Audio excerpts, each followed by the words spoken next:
Cast your mind back to the heavyweight boxing landscape of the late 70s and early 80s, and some big names come to mind. You're probably thinking of the likes of Muhammad Ali, George Foreman, Joe Frazier, Larry Holmes, and then the young Mike Tyson, who took over the division after he burst onto the scene. Once those guys disappeared. But one of the names you might not think of immediately is Trevor Berbick. And that's because next to the other names of his era, his achievements inside the boxing ring were relatively modest. However, outside the ring, he lived a life of controversy, contradiction, and in the end tragedy. And this is his story. For those less familiar with Trevor Berbick's career, let's start with a quick recap. Berbick was born in Port Antonio, Jamaica. He was physically gifted with natural athleticism, but he came to boxing late, only taking it up when he was 19. He first learned to box as an immigrant worker in Guantanamo Bay. At the time, the U.S. military base, there was a staging post for soldiers about to be shipped out to the Vietnam War. And for those returning, often with physical or mental scars, it was a violent place at a violent time. And Berbick quickly had to learn how to handle himself. One night, after getting into a fight with a drunk Marine, a fight he won, he was invited to try out at the military boxing gym. And once there, he quickly discovered his abilities went beyond just being able to handle himself. It turned out fighting was something he was good at. But unfortunately for him, becoming a boxer in the ring was never enough to keep him out of trouble. Outside of it, after a handful of amateur bouts, he was selected to represent Jamaica at the 1975 Pan American Games, where he took bronze, and then the 1976 Olympic Games. After joining the pro ranks, he then scored a shock victory over John Tate in his 17th fight, an unexpected win that landed him the chance to fight Larry Holmes for the world title. A couple of fights later, he lost, but their bout marked the start of a feud between the two men that would simmer for the next 10 years, until it finally boiled over in spectacular fashion. Even back then, his temper and his unpredictable behavior were already beginning to cause Berbick trouble. But we'll get to that in just a moment. 2 fights after his loss to Holmes, he entered the ring to face Muhammad Ali, writing his name into boxing history as the last man to face the greatest in a professional bout. Few boxing fans have happy memories of that fight. Ali was way past his best and took a pasting from Berbick, a man who wouldn't have stood a chance against Ali in his prime. The beating Berbick administered was tough to watch, and it was the fight that finally caused Ali to hang up the gloves for good. It was a sad way to see him bow out. And if you want to look up classic Ali fights to watch, you're probably better putting this one way down on your list. After a couple more good wins, Berbick was given a second shot at the title, this time against Pinklin Thomas. He took the W and was crowned heavyweight champ. This was to be the high point of his boxing career.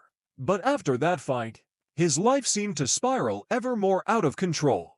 He lost the belt in his very next fight, in an iconic matchup against Mike Tyson.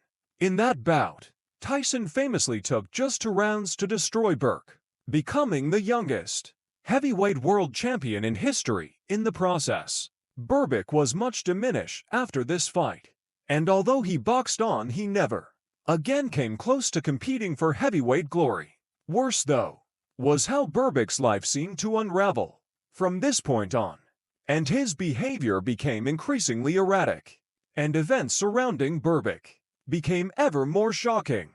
10 years after the loss to Holmes, the public beef between the pair finally came to a head when the two were involved in a street brawl. After having lost to Tyson himself 2 years earlier, Holmes was celebrating a comeback win at a low-key presser when Berbick hijacked proceedings. With the press conference wrapping up, Berbick began hurling wild accusations at Holmes, saying Holmes had been seeing a prostitute, and that he was trying to destroy both Berbick's career and his marriage. The two quickly came to blows before being separated, as matters spilled out onto the street. in front of the hotel where Holmes's fight had taken place. And then what happened next must rank as one of the craziest moments in the last half-century of boxing history, and in a sport that is no stranger to insanity and unexpected surprises. That's saying something. With Berbick continuing an unhinged rant outside the hotel to the gathered members of the press and anybody else who cared to listen, Holmes jumped up onto a car parked next to Berbick, bounded over its roof, and launched himself into the air at his enemy. Holmes landed on Berbick with a WWE-style flying kick, sending him sprawling. The two were then separated again, with onlookers standing around in disbelief, visibly stunned. It may have been Holmes who had jumped on the car and leapt into the air to attack Berbick, but Berbick had been the one to turn up at the presser to goad Holmes. This was by no means an isolated case of bad behavior by Berbick, though, and it was far from the worst thing he was accused of during his life. At around the same time he had been on trial for raping his children's babysitter. He was convicted of this crime the year after the incident with Holmes, and as a result, he was sentenced to 5 years in prison. He was released on parole after serving just 15 months, but then, perhaps predictably, he was caught violating his parole and was deported from the U.S. to Jamaica. He then tried to move back to Canada, where he had settled at the start of his professional career. But Canada also tried to deport him, although he fought this decision and was ultimately allowed to stay.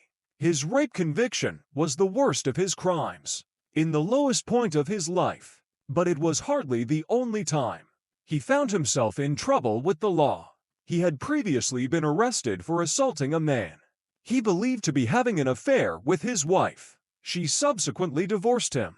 He also assaulted his former manager, threatening him by pushing a gun into his mouth, and he was found guilty of fraud when he forged his ex-wife's signature when applying for a mortgage. Later, he was also tried for not paying his income tax bills, and to make matters worse, he then fell asleep during the trial. At this point, with this kind of self-destructive behavior growing ever more common with Berbick, you almost feel like he was trying to get into trouble, and still he continued to box, until he was finally forced to retire, when a skin found a blood clot on his brain.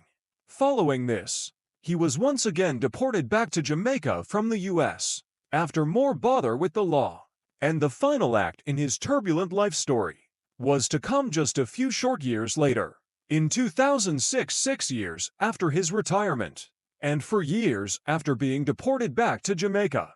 For the last time, he was assaulted in Port Antonio, suffering serious blows to the head from a lead pipe. He died of his injuries at the scene. The man convicted of his murder was his 20-year-old nephew, Harold Berbick. Another man was convicted of manslaughter alongside him, having acted as an accomplice. Apparently, the murder occurred over a disagreement about some land.